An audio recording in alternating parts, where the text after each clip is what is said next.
Promised I would like you to hear once again the opening verses to the book of James. James says, "Count it all joy, my brothers, when you meet trials of various kinds, for you know that the testing of your faith produces steadfastness," that's endurance. "And let steadfastness have its full effect, that you may be perfect and complete, lacking in nothing. And if any of you lacks wisdom, let him ask God." You know, Job did just that. Job's trials were various. He lost his wealth and status, his family, his health even.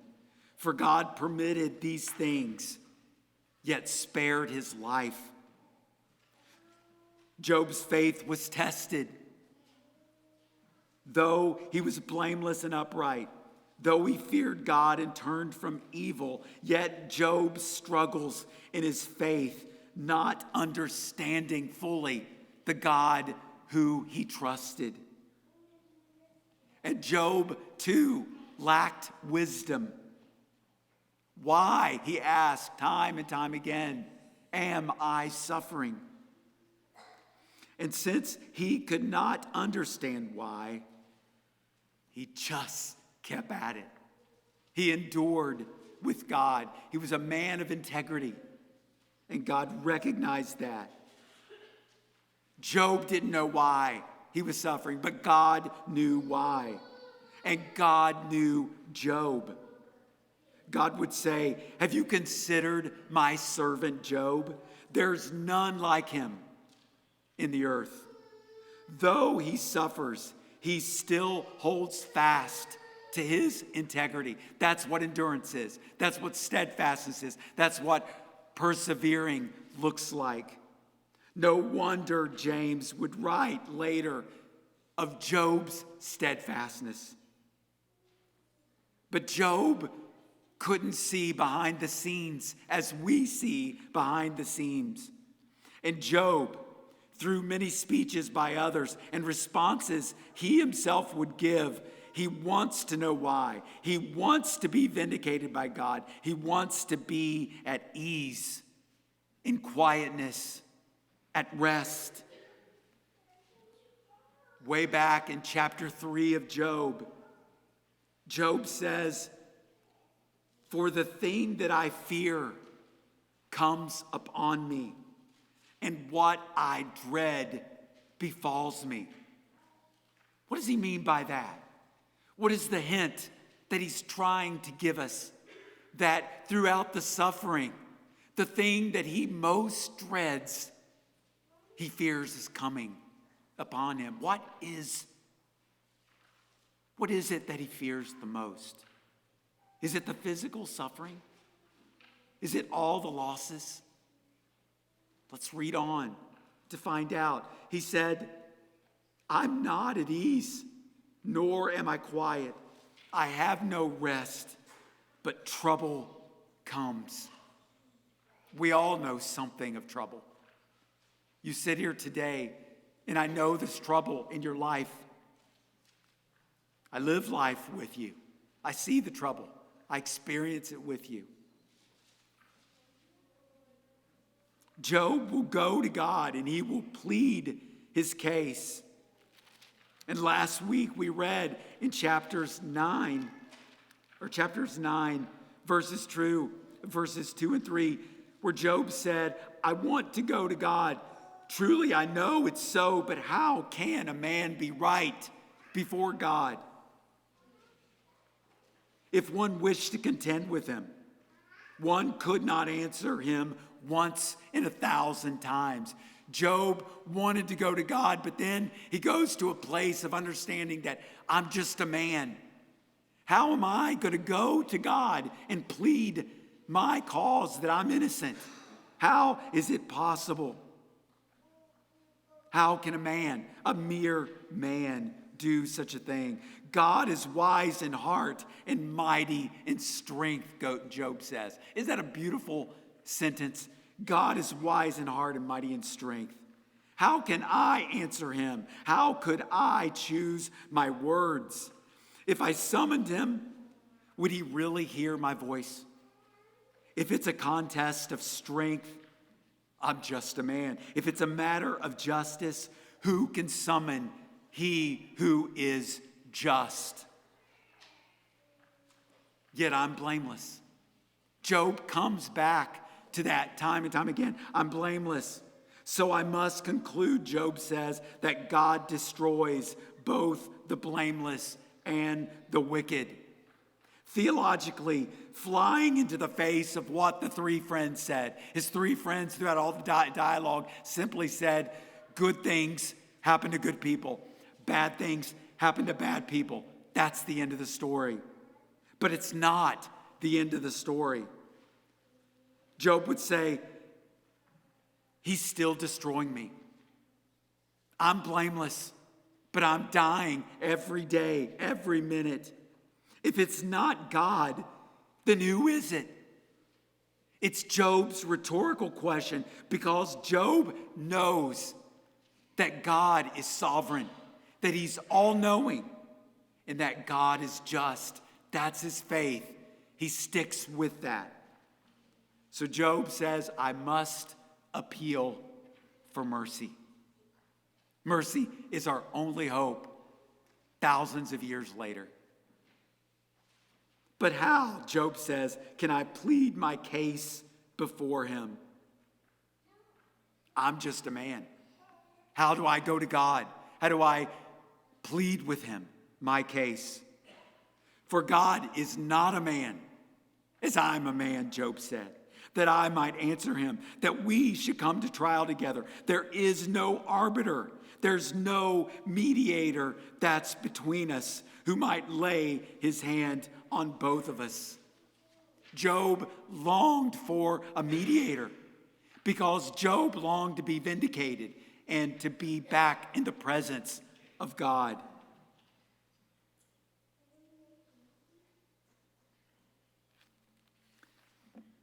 Oh, he said, if there were just an arbiter. Not only someone that could lay his hand on both man and God, but someone who could remove the rod of God's wrath, someone who could remove the dread of him that terrifies me. There it is again in chapter 9. His greatest fear that terrifies him, that would be removed. It would take a mediator to do such a thing. And then Job said, I would speak, but I cannot do it alone in my own power and in my own strength. That's how he ends chapter 9. Job continues in chapter 10, and it seems like it just goes downhill. Job says, I loathe my life. I hope you have a Bible that you can turn to chapter 10. We're going to be talking little bits and pieces through 10 through 14, so I hope you can follow along just a bit. Job says in chapter 10, verse 1, I loathe my life. Literally, he says, my soul is weary of life. Man, it's a tough place to be. I will ask God, why do you contend against me? Listen to this. He wants to ask God, does it seem good for you to despise the work of your hands? Do you see as man sees? If you could see with earthly eyes, you know I'm not guilty. I'm innocent. You, God, you fashioned me with your hands. You made me out of clay. You clothed me with skin and flesh. You knit me together. You granted me life and steadfast love. You preserved my spirit. Why you did it, I don't know, Job says. But in chapter 10, we see a little bit of light. Yet these things you hid in your heart. I know that this was your purpose. You know, God does not have to reveal everything, nor could he reveal that we could understand in our finite minds his infinite, his being, who he is.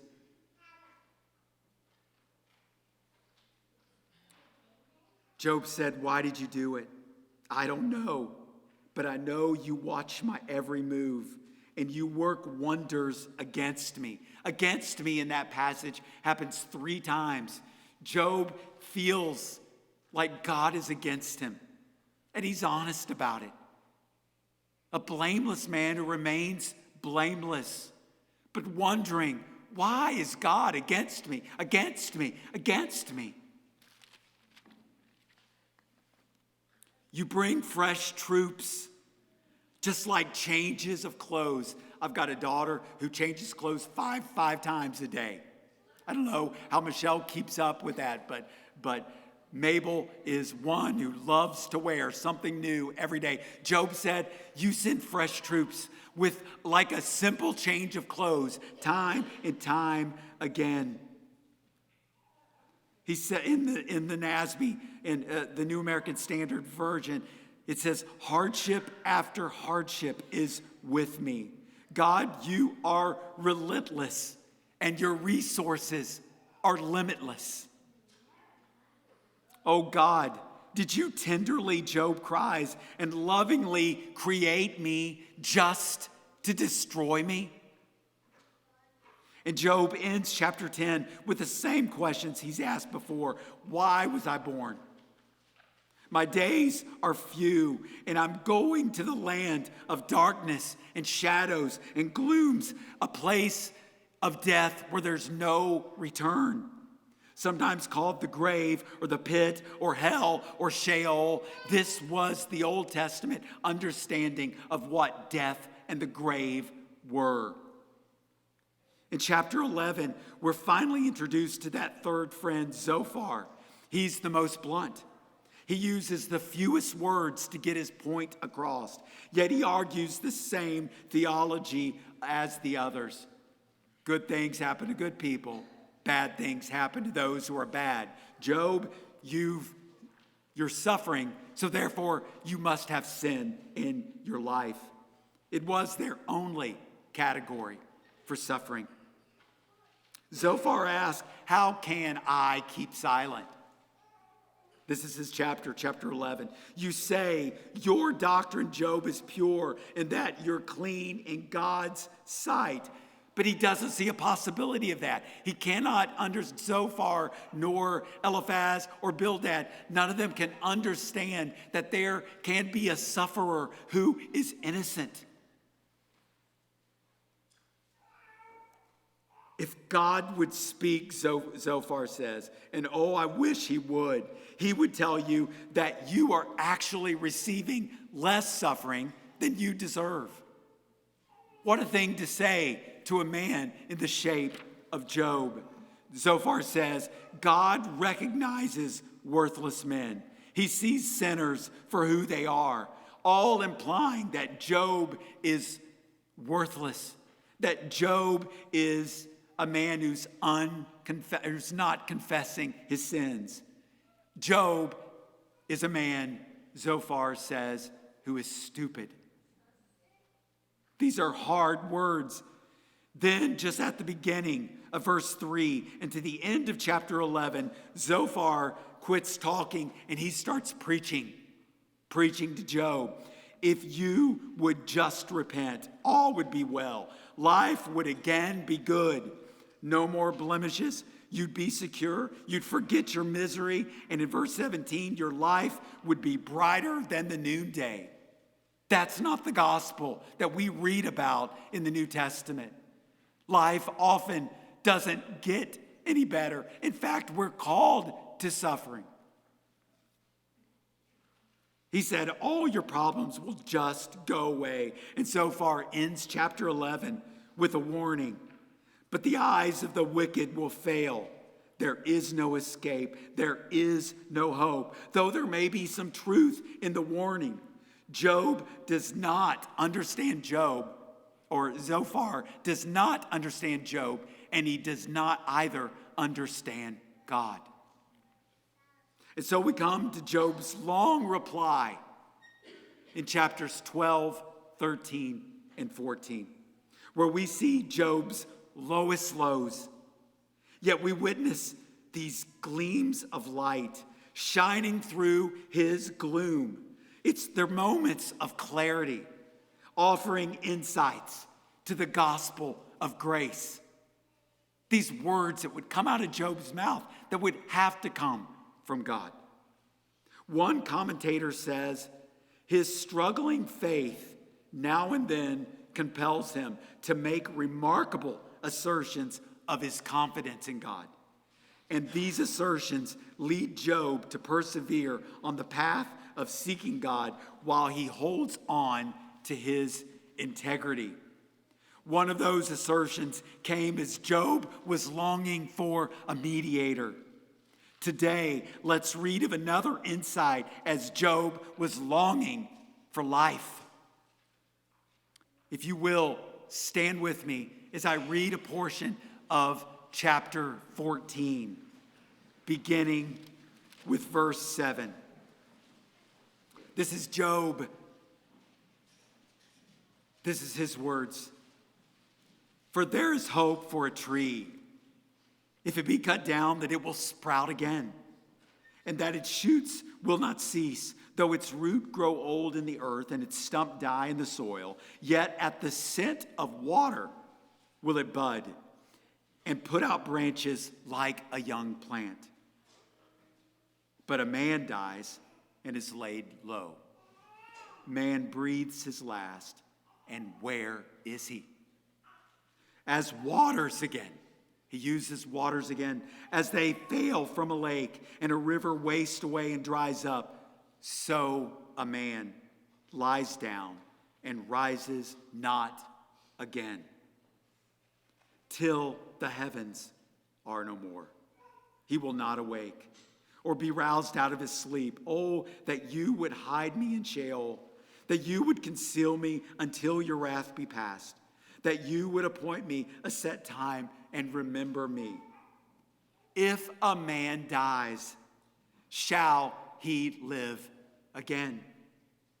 All the days of my service I would wait till my renewal should come. You would call and I would answer you. You would long for the work of your hands, for then you would number my steps and would not keep watch over my sin. My transgression would be sealed up in a bag, and you would cover over my iniquity. What an insight. What a bright spot. What a beautiful picture of the gospel. You may be seated. If you flip back very quickly to chapter 12, Job seems to immediately go on the offense. He not only responds to Zophar, who had just spoken, but he really is going to respond to them collectively. All that Eliphaz has said, all that Bildad has said, now all that Zophar has quickly said, Job goes on the offensive and he speaks to all of them. You think you know it all, he begins in chapter 12. But I have understanding too. Who does not know these things? Yet you assume that I don't know and that I can't understand.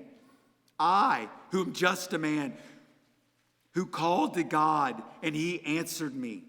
What he's saying is there, he said, we were in relationship. We were in a relationship together where I could call out and God would answer, where God would call out and I would answer. This is the fellowship that he had with the Father. And I, he said, who God made just and blameless, and now a laughing stock. You laugh at me. You mock me. And it's so easy for you to mock me and to despise me while you're at ease and I'm in these circumstances. But God, his own hands have brought them about. And he says in chapter 12 here that all creation knows it. In his hand is the life of everything and the breath of all mankind. He says that in verse 10 and 11. Paul said something of the same thing to the men of Athens. God is not worshipped with men's hands as though he needed anything, seeing that he has given to all life and breath, for in him we live and move and have our being. In God is the fountain of life. With God, Job says, are wisdom and might, counsel and understanding.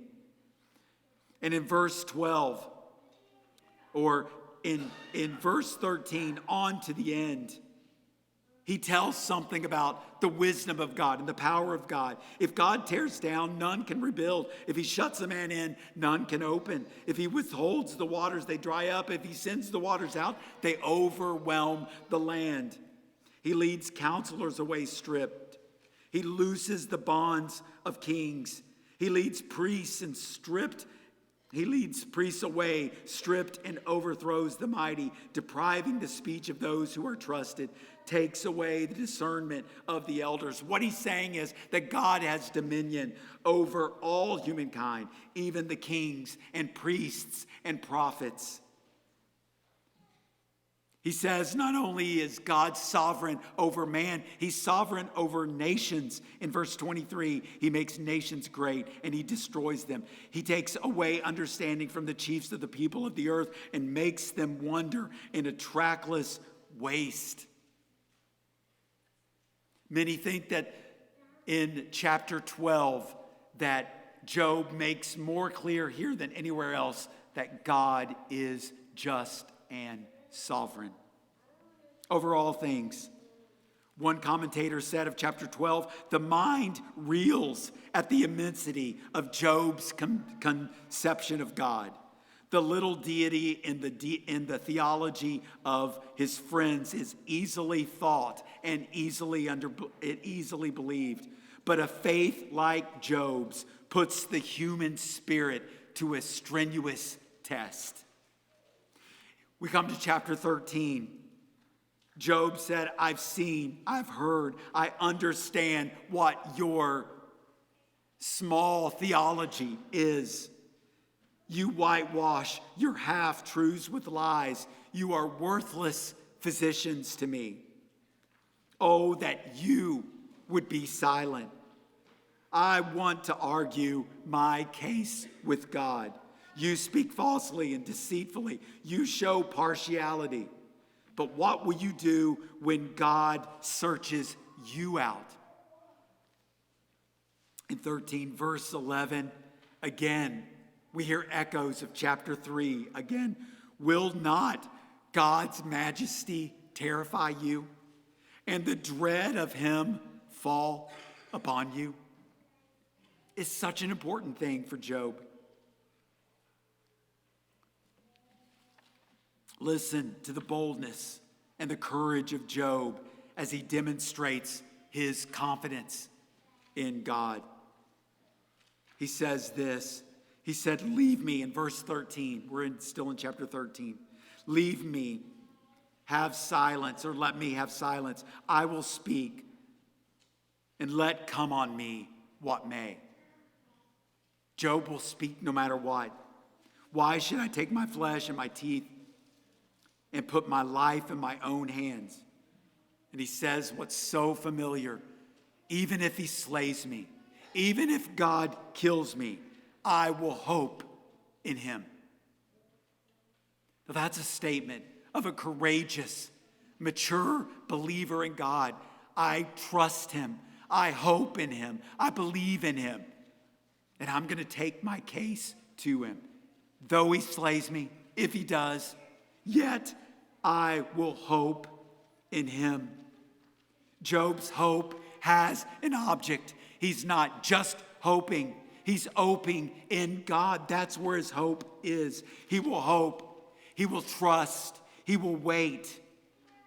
He says, yet I will argue my ways to his face. Can you hear what he's saying? He's believing that he would see God someday face to face to argue his case before him.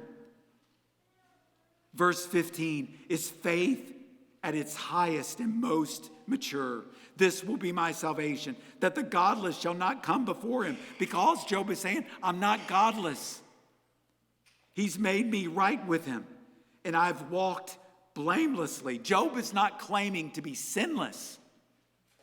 Job says, but I do walk upright because I reverence God. I fear him, and I turn away from evil, and I know I will be vindicated. Verse 18. Then in 20, stay with me. We're still in chapter 13. Job turns to God. And listen as he speaks to God for the rest of this section. Verse 20. He speaks to God, only grant me two things. And then I will not hide myself from your face. Here are the two things. Withdraw your hand far from me. And number two, let not dread of you terrify me. Again, his fear, his greatest fear is something. Let that not be a dread to me. Let that not be a terror to me. He said, for then I will call, I will answer, or let me speak, and you reply to me. It's relationship again.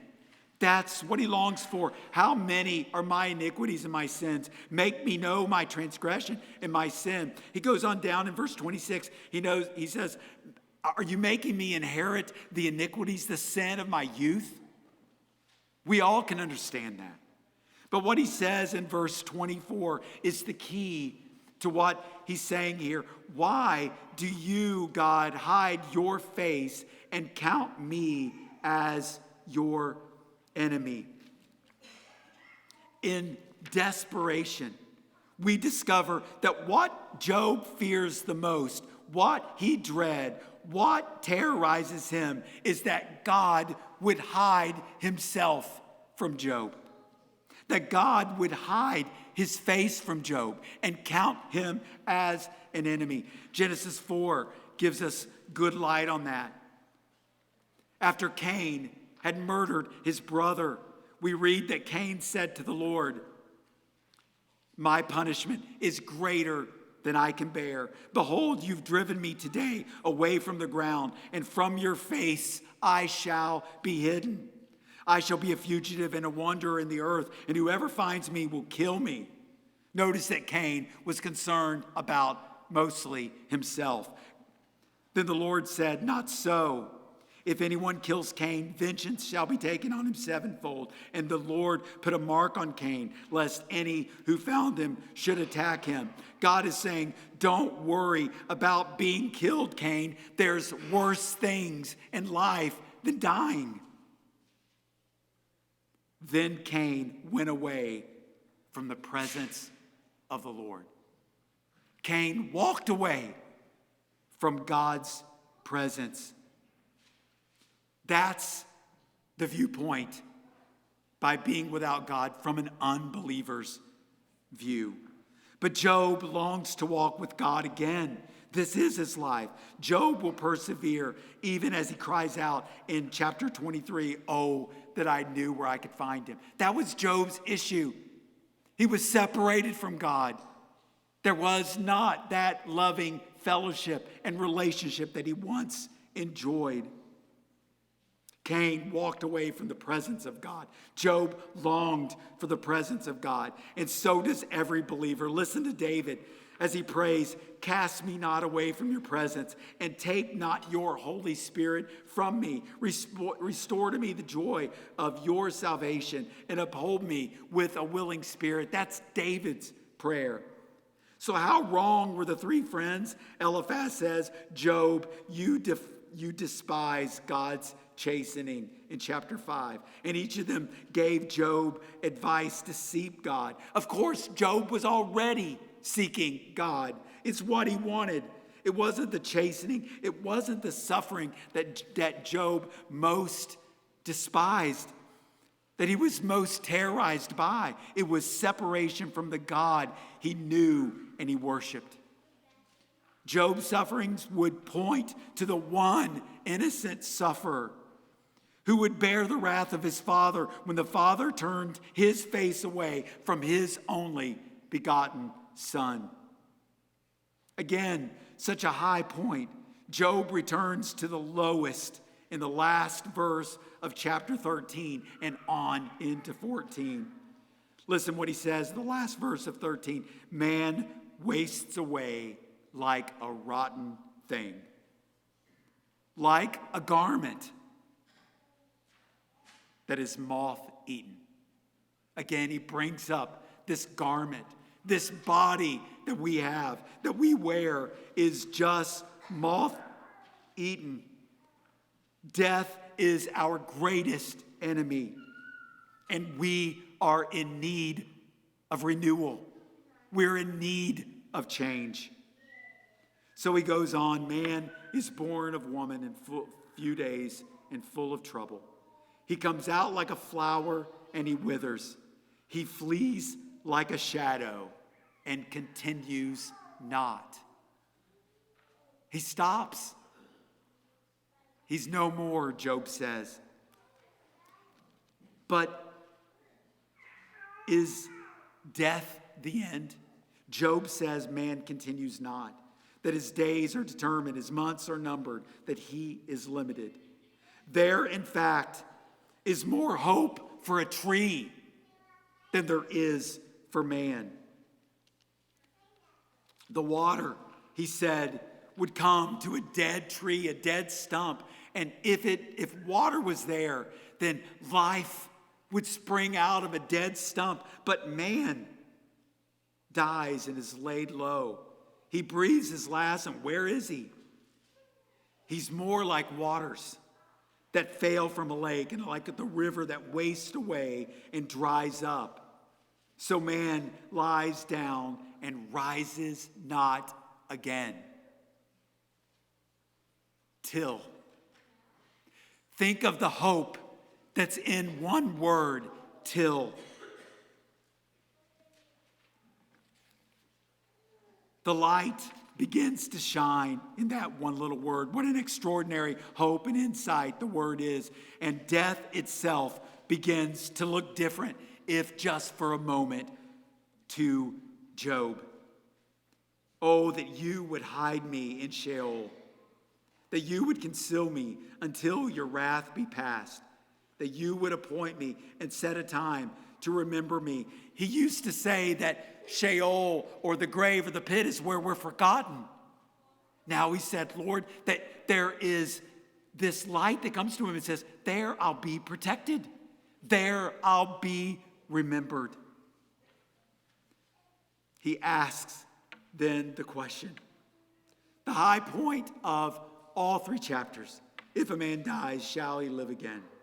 All the days of my service I would wait till my renewal should come.